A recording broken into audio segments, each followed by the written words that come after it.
The president threatened to go to war with Congress, and now he and his attorney general are doing exactly that. For more on this, it's time for a closer look. For the first 2 years of his presidency, Trump enjoyed complete immunity and freedom to do whatever he wanted because Republicans in Congress let him get away with it. But then, after Democrats won back control of the House in November and gained the power to investigate him, Trump threatened to go to war. If they start investigating you, can you compartmentalize that and still continue to work with them for the benefit of the rest of the country, No. or are all bets off? No. If they do that, then it's just all it is a warlike posture. I can't exactly imagine Trump in a warlike posture. He spends most of his time in a duck-like posture. If he were at the Battle of Winterfell, he wouldn't have been on the front lines or fighting a dragon. He would have been sitting under a tree in his golf cart.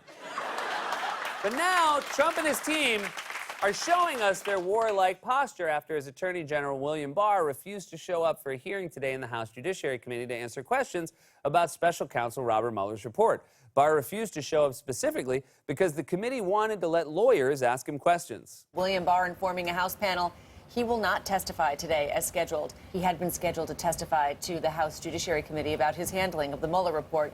But Barr rejected the committee's plan to have one of its staff lawyers question him alongside lawmakers. We cannot permit the administration to dictate to Congress how we operate. He is terrified of having to face a skilled attorney. And I'm sure he is. Usually when you work for Trump, the only attorney you have to face is this guy, and he is definitely not skilled. He looks like he can't believe he's the president's lawyer. Rudy always looks like the last frame of a clip from America's Funniest Home Videos. If you tuned in late and saw this, you'd immediately say, oh, that guy just got hit in the nuts by a seesaw. So with Barr refusing to show up, Democrats decided to make a show of his cowardice by holding a hearing with an empty chair where Barr would have been sitting. And then, immediately after the hearing, Democrats used the opportunity to slam Barr for refusing to show up. I don't feel that I can trust anything that the Attorney General is saying because I don't know who the Attorney General works for. Attorney General Bill Barr is now one of the most dangerous men in Washington, D.C. The so-called Attorney General is abrasive, evasive, and unpersuasive. Man, this confirms everyone's worst fear. If you don't show up to a party, the people who do are gonna talk about you. In rhyme.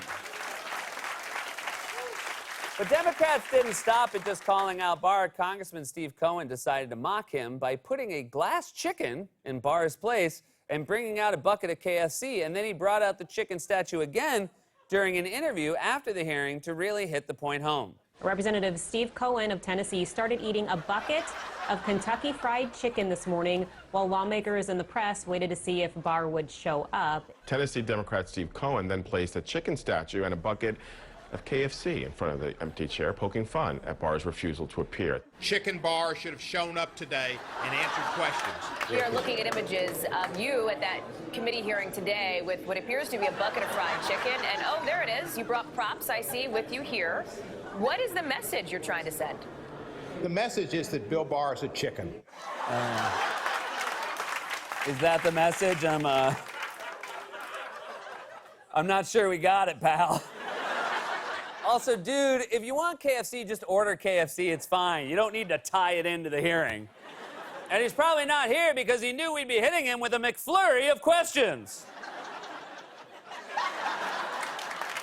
So Barr decided not to show up, and yet Republicans on the committee still wanted time to complain, not about Barr, but about the Democrats, like Congressman Matt Gaetz. Gaetz tried to interrupt the committee chairman as he was wrapping up the hearing, but he was only able to get a few words in before his mic was cut off. We need the information without delay. The hearing. Mr. Chairman, and we'll do so with trampling minority rights. It's going to be, Mr. Chairman, where there is not going to be a recognition of members who seek legitimate inquiry as to the procedures. Wow, forget muting someone on Twitter. Turns out you can mute them in real life. Seriously, can we please try that next time Trump holds a rally? Look, it's a rigged system, okay? If I told you how... So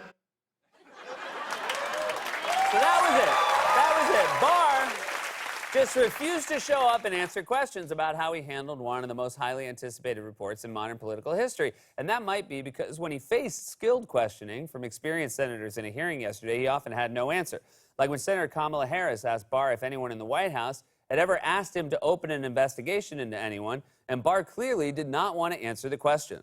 Has the president or anyone at the White House ever asked or suggested that you open an investigation of anyone? Yes or no, please, sir? The president or anybody else? Seems you would remember something like that and be able to tell us. Yeah, but I'm trying to grapple with the word suggest. I mean, there have been discussions of matters out there that they have not asked me to open an investigation, but... Perhaps they've suggested? I don't know. I wouldn't say suggest. Hinted? I don't know. Inferred? You don't know. Okay. If it takes you that long to answer something, the answer is yes. If you go in for your performance review at Chipotle and your boss says, just one last question, Brad, have you ever wrapped your genitals in a tortilla? And Brad says, I'm trying to grapple with the word wrap. The answer is yes. Brad wrapped his in a tortilla. That happened.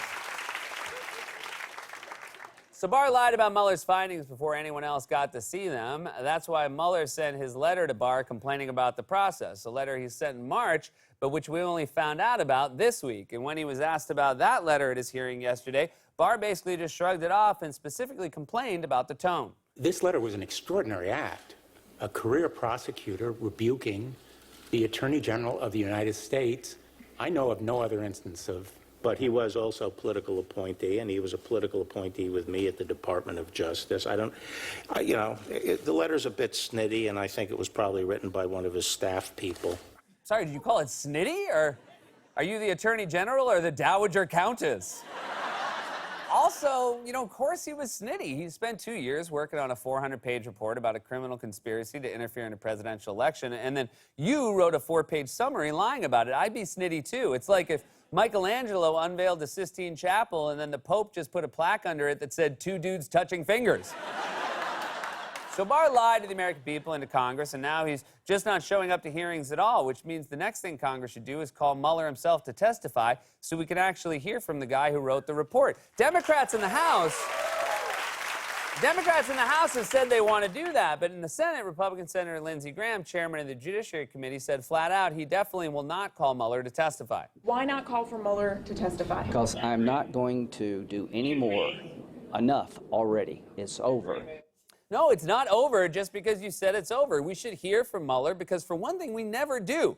I mean, I don't even know what his voice sounds like. Maybe he sounds like Bobcat Goldthwait from Police Academy. I'd now like to discuss with you something that'll be vital for you to know. This has been A Closer Look.